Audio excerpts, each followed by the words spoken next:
بسم اللہ الرحمن الرحیم۔ السلام علیکم، میں ہوں محمد آسم شاکر اور آپ دیکھ رہے ہیں میرا YouTube channel daily health idea. گلے سے لے کر پھیپھڑوں تک کی ہر سوزش میں گرم پانی میں شہد اکسیر کا حکم رکھتا ہے۔ بڑھاپے میں 3 اہم مسائل ہوتے ہیں: جسمانی کمزوری، بلغم اور جوڑوں کا درد۔ اتفاق سے شہد کے استعمال سے تینوں مسائل آسانی سے حل ہو جاتے ہیں۔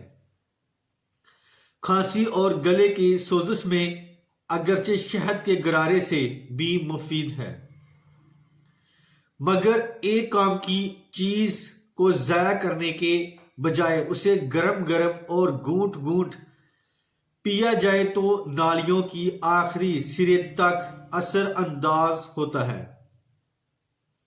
انفلوئنزا آج بھی لا علاج بیماریوں میں سے ہے۔ عام طور پر اس میں شفا 10 دن سے پہلے نہیں ہوتی ہے اور تندرست ہونے کے باوجود مریض کو کمزوری اتنی ہوتی ہے کہ وہ چارپائی سے اٹھ نہیں سکتا۔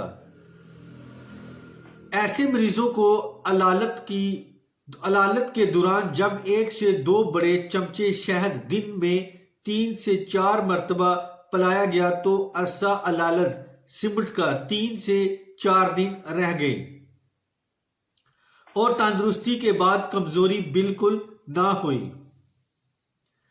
دمے کے مریضوں میں نالیوں کی گھٹن کو دور کرنے اور بلغم نکالنے کے لیے گرم پانی میں شہد سے بہتر کوئی دوا نہیں۔ زیادہ تکلیف میں گرم پانی میں شہد ڈال کر بار بار پئیں۔ تو اس کے ساتھ ہی میں اب اجازت چاہتا ہوں۔ دعا میں یاد رکھنا اور اپنا خاص خیال رکھنا۔ السلام علیکم۔